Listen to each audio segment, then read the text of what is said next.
কোভিডের চতুর্থ ঢেউ দেশে আসলে কিভাবে সেই কোভিড মোকাবিলা করা যাবে তার জন্য বুধবার রাজ্যের মুখ্যমন্ত্রীদের সঙ্গে বৈঠক করেছিলেন প্রধানমন্ত্রী নরেন্দ্র মোদী।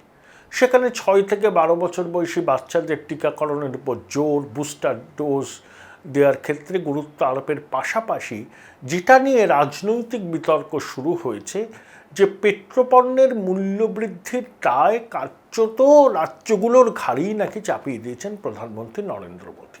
देशवासियों पर पेट्रोल डीजल की बढ़ती कीमत का बोझ कम करने के लिए केंद्र सरकार ने एक्साइज ड्यूटी में कमी की थी।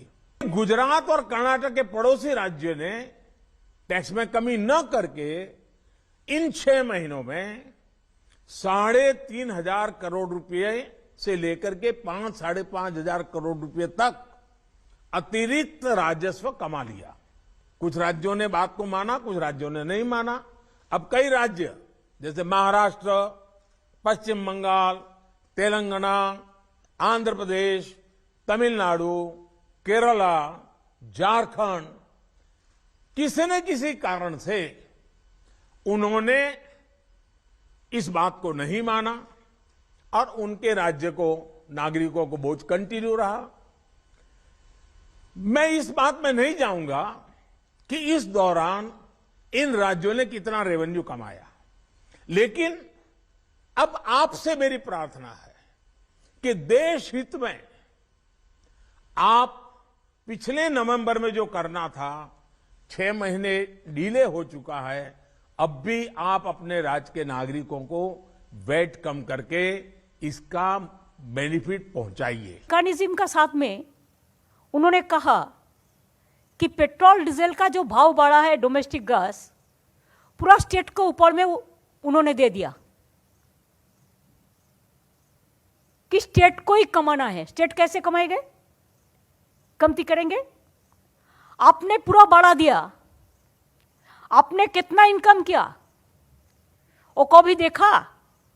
आपने एक तरफा वन साइडेड जो बात कहा है देश का जनता को, वो टोटल मिसलीडिंग है, ठीक नहीं है, वो गलत है। आप बीजेपी का 5 स्टेट का बारे में अप्रिशिएट किया और जिसको बारे में अप्रिशिएट किया उसको आप बहुत सारे रुपया देते हैं। बहुत स्कीम में हम लोग को जो रुपया मिलता है उससे ज्यादा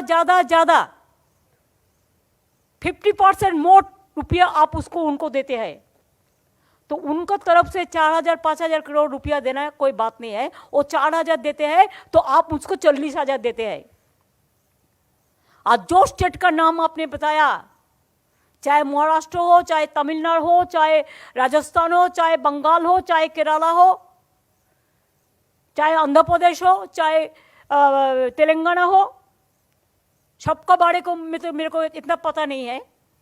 लेकिन मैं जब तक मेरे को स्टेट का बात है, हम लोगों भी आपको पता होना चाहिए कि ये 3 साल में हम भी पेट्रोल का हर पेट्रोल पोती हम 1 रुपया करके कंसेशन देता है, सब्सिडी। इसमें हमारा गवर्नमेंट को 1,500 करोड़ रुपया चला गया। आपने एक दफे भी नहीं बोला। आपने बोला क्या कि स्टेट को और देना चाहिए, आपको लेना चाहिए और स्टेट को देना चाहिए। इसका मतलब क्या होता है? अपनी বাড়াবেন আর রাজ্য সরকারকে বিক্রি করে দিয়ে টাকা মেটাবে। आपका पास हमारा 97,000 करोड़ रुपया अभी बाकी है। 97,000 কোটি টাকা আমরা আপনার কাছে পাবো। সেই টাকা আপনারা আমাদের দেন না। আমাকে 97,000 কোটি টাকার হাফ দিয়ে দিন। দেখুন আমি 3,000 কোটি টাকা পরের দিন দিয়ে দিচ্ছি। আমার দিতে কোনো আপত্তি নেই। আমি চালাবো কোত্থেকে? আপনারা জানেন এরা যে কথা বলে সে কথা করে না। Right now government of India is taxing 25% more compare to West Bengal government on petrol. শুনুন ওরা ট্যাক্সের টাকা কত কালেকশন করে। আমরা বলেছিলাম 50-50 করো। सेंट्रल पाक 50, स्टेट पाक 50। सेंट्रल को दो 50% टैक्स का रेवेन्यू, स्टेट को मिलना चाहिए 50%। But they were not agreed. ये तो हमको 75% तो उन्होंने तुल के ले जाता है, तो स्टेट कैसे चलेंगे? स्टेट कैसे चलेंगे? पूरा सब स्टेट का ऊपर दे दिया। अभी देखिए, जो बात प्राइम मिनिस्टर ने कहा है, मैं उनको कहेंगे कि आप ठीक से देख लीजिए, आप स्टेट को ऊपर बोझा नहीं उतर के आप अपना पास थोड़ा देखिए।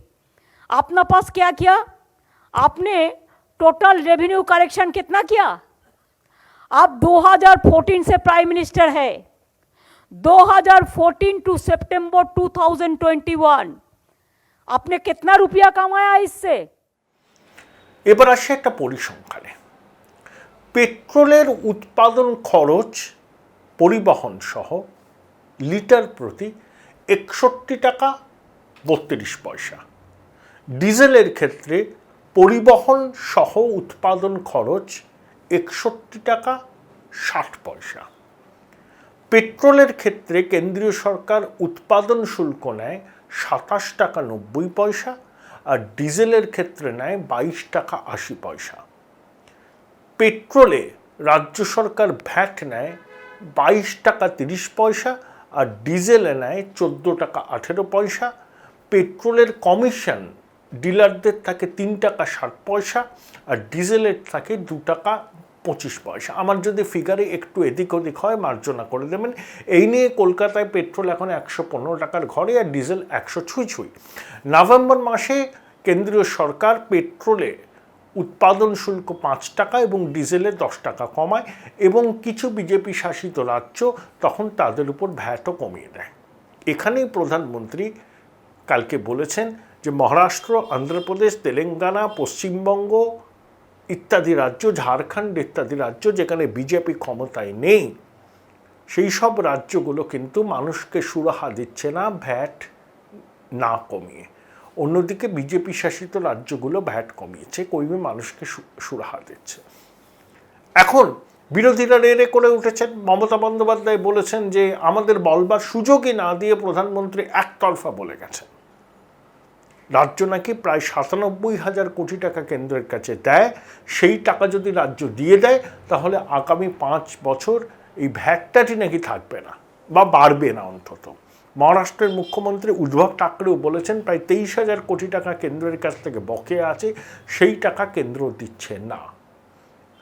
অর্থাৎ, এবং একই সঙ্গে মমতা বন্দ্যোপাধ্যায় অভিযোগ করেছেন যে বিজেপি শাসিত রাজ্যগুলোকে কেন্দ্রীয় সরকার উদারভাবে টাকা মঞ্জুর করে, এবং অবিজেপি শাসিত রাজ্যগুলো যে বরাদ্দ পায় কেন্দ্রীয় সরকারের, তার থেকে অন্তত 1050 কোটি টাকা বিজেপি শাসিত রাজ্যগুলো পায়। একটা জিনিস আপনাদের মাথায় রাখতে হবে, কেন্দ্রীয় সরকার যে সেস আদায় করে বিভিন্ন ক্ষেত্র থেকে, সেই সেসের ভাগ কিন্তু রাজ্য সরকার পায় না। বিগত 8 বছরে নাকি পেট্রোপণ্য থেকে কেন্দ্রীয় সরকার 27 লক্ষ কোটি টাকা তুলেছে। অর্থাৎ প্রভূত পরিমাণে রাজস্ব কেন্দ্রীয় সরকার পেট্রোপণ্যের উপর কর বসিয়ে সেস বসিয়ে আদায় করেছে। প্রধানমন্ত্রী রাজনীতি করেছেন, এটা নিয়ে কোনো সন্দেহের অবকাশ নেই। যখন বারবার করে বিরোধীরা বলছেন যে পেট্রোপণ্যের দাম কমাক, উৎপাদন শুল্ক কমাক, তখন প্রধানমন্ত্রী দেখাতে চেয়েছেন তিনি তো অনেকটা উৎপাদন শুল্ক কমিয়েছেন, কিন্তু অনেক রাজ্য সরকার কিন্তু ভ্যাট কমায়নি, সেই জন্য আমজনতার উপর বোঝা বাড়ছে। তিনি বারবার বলছেন রাশিয়া ইউক্রেনের যুদ্ধের পরে বিশ্বের বাজারে অশোধিত তেলের দাম বাড়ছে ব্যারেল প্রতি। ব্রেন্ট ক্রুডের দাম খুবই ফ্লাকচুয়েট করে। একই সঙ্গে একটা উল্লেখযোগ্য সিদ্ধান্ত নিয়েছেন প্রধানমন্ত্রী, সেটা অবশ্য অনুপ্রাণিত সংবাদ মাধ্যম ছোট করে করেছে, যে সারের ভর্তুকি কেন্দ্রীয় সরকার প্রায় 50% বাড়িয়ে দিয়েছে, যাতে কৃষকদের বাড়তি অর্থ গুনতে না হয় সার কেনা বাবদ। অর্থাৎ প্রতি বছর যে 80,000-85,000 কোটি টাকা সারের ভর্তুকি দিতে কেন্দ্রীয় সরকার খরচ করে, এবার সেই অঙ্কটা বেড়ে হবে কিন্তু 1,05,10,000 কোটি টাকা। যে কেন্দ্রীয় সরকার একেবারেই গরিব মানুষদের কথা ভাবছে না, এটা কিন্তু যারা অভিযোগ করছেন ঠিক নয়। কৃষকদের কিন্তু কোনো বর্ধিত দাম দিতে হবে না সার কেনার জন্য, এর জন্য কেন্দ্রীয় সরকারকে 1,05,10,000 কোটি টাকা ভর্তুকি বাবদ দিতে হবে, যা লক্ষ্যমাত্রার থেকে বেশি। তা এই টাকাটা কোথা থেকে আসবে? একে ইউক্রেন রাশিয়া যুদ্ধের জন্য বিশ্বে অপরিশোধিত তেলের যোগানও বাড়ন্ত আর দামও ঊর্ধ্বমুখী। এখন ওপেক গোষ্ঠীভুক্ত দেশগুলো যদি তেল উৎপাদন বাড়ায় তাহলে বিশ্ববাজারে তেলের একটা দামের স্থিতাবস্থা আসতে পারে। আমেরিকা যেমন প্রতিদিন তার রিজার্ভ থেকে একটা বড় পরিমাণ তেল তার বাজারে ছাড়ছে যাতে তেলের দামের একটা স্থিতাবস্থা থাকে। ভারতও পশ্চিমী দুনিয়ার আপত্তিকে অগ্রাহ্য করে রাশিয়ার কাছ থেকে সস্তায় তেল কিনছে, সেটা নাকি ব্যারেল প্রতি 30-35 টাকা কম। অর্থাৎ পেট্রোপণ্যের মূল্যবৃদ্ধির বিষয়টার সঙ্গে আন্তর্জাতিক জিওপলিটিক্স যুক্ত আছে। এটা রাতারাতি কোনো সুরাহা সম্ভব নয়। কিন্তু আমরা কেন ভ্যাট কমাতে পারছি না? রাজ্য সরকার বলছে আমাদের মাথার উপর বিপুল ঋণের বোঝা, প্রচুর সামাজিক প্রকল্প চালাতে হয়, তাই আমাদের অর্থ বাড়ন্ত, আমরা তাই ভ্যাট কমিয়ে মানুষকে এই মুহূর্তে কোনো রকম সুরাহা দিতে পারছি না। কেন্দ্রীয় সরকার টাকা দিয়ে দিলে আমরা করে দেবো। এই চাপানুতর কিন্তু চলতে থাকবে। যারা কেন্দ্র দাম কমাচ্ছে না বলে সরব হচ্ছেন তাদের মুখের উপর জবাবটা প্রধানমন্ত্রী দিয়েছিলেন এই কোভিড বৈঠককালীন এই পেট্রোপণ্যের মূল্য বৃদ্ধির বিষয়টাকে সামনে নিয়ে আসায়। কিন্তু আমরা পড়েছি আতান্তরে, কারণ আমাদের হেসেলে আগুন জ্বলছে। পেট্রোপণ্যের দাম বৃদ্ধি মানে নিত্য প্রয়োজনীয় জিনিসের দাম বাড়া। একদিকে গ্যাসের দাম বাড়ছে, 28 তারিখ থেকে ইন্দোনেশিয়া পাম তেলের রপ্তানি বন্ধ করে দেবে, এখানে ভোজ্য তেলের দাম বাড়বে। রাশিয়া ইউক্রেন যুদ্ধের পরে সূর্যমুখী আমদানি কমে গেছে, সুতরাং ভোজ্য তেলের দাম বাড়বে। একদিকে ভোজ্য তেলের দাম, একদিকে পেট্রোপণ্যের জ্বালানি, পেট্রোপণ্যের মূল্যবৃদ্ধি, একদিকে সার্বিক মূল্যবৃদ্ধি এবং গ্যাসের দামের বৃদ্ধি আমাদের হেসেলে আগুন চলেছে। এখন তাই চাপানুতরের সময় নয়, পলিটিক্যাল ব্রাউনি পয়েন্ট স্কোর করার সময় নয়। এখন কিন্তু কেন্দ্র রাজ্যের একটা সিদ্ধান্তে উপনীত হওয়ার সময়। প্রধানমন্ত্রী অবিজেপি দল শাসিত রাজ্যগুলোর কোর্টে বল ঠেলে দিয়ে দায় এড়াবার চেষ্টা করেছেন, আবার বিজেপি বিরোধী রাজনৈতিক নেতা নেত্রীরা কেন্দ্রকে দুষছে। এর মাঝখানে জাঁতা কলে পড়েছেন আমি আপনার মতো সাধারণ মানুষরা। জিএসটির বর্ধিত পরিষদের বৈঠক বোধহয় সামনের মাসে। এখনো পর্যন্ত পেট্রোপণ্যকে কেন জিএসটির আওতায় আনা হলো না, কেন দাবি তোলা হলো না, এই বিষয়ে সব দলে কিন্তু নীরব। তার কারণ ভ্যাট থেকে রাজ্য সরকার আয় করে, উৎপাদন শুল্ক এবং সেস বসিয়ে কেন্দ্রীয় সরকার আয় করে। সেই আয়ের একটা বড় অংশ খরচ হয় সামাজিক প্রকল্পগুলোর খরচ মেটাতে। সবাই বলছেন নান্য পন্থে, এছাড়া নাকি কোনো পথ নেই, বিকল্প আয়ের উৎসও নেই। কিন্তু সাধারণ মানুষকে সুরাহা দিতে কেন্দ্রীয় এবং রাজ্য সরকারগুলো, মানে বিজেপি বিরোধী রাজ্য সরকারগুলো যাতে তুতু ম্যায় করা বন্ধ করে এবং আমজনতার স্বার্থকে সুরক্ষিত রাখতে কার্যকরী একটা ব্যবস্থা গ্রহণ করে, সেটা কিন্তু আমাদের চাহিদা। রাজ্য সরকারের উচিত হবে একটা উপায় বার করে ভ্যাট কিছুটা কমিয়ে সুরাহা দিতে। কারণ অনেক সামাজিক প্রকল্প রাজ্য সরকার চালাচ্ছে ঠিকই, কিন্তু সেই সামাজিক প্রকল্পগুলোর কতটা সুদূর প্রসারী আর্থসামাজিক উন্নয়নে কাজে লাগবে সেটা নিয়েও কিন্তু প্রশ্ন আছে। হয়তো এই সামাজিক সুরক্ষাগুলো চালিয়ে একটা বেনিফিশিয়ারি ক্লাস তৈরি হলো, তার মাধ্যমে একটা সংগঠিত ভোট ব্যাংক তৈরি হলো, কিন্তু একটা রাজ্যের সার্বিক আর্থসামাজিক পরিস্থিতির উন্নয়নে এই ধরনের সামাজিক প্রকল্পগুলো কতটা প্রভাব ফেলে সেটা নিয়েও কিন্তু বিতর্ক আছে। আপনাদের মতামতের অপেক্ষায় রইল।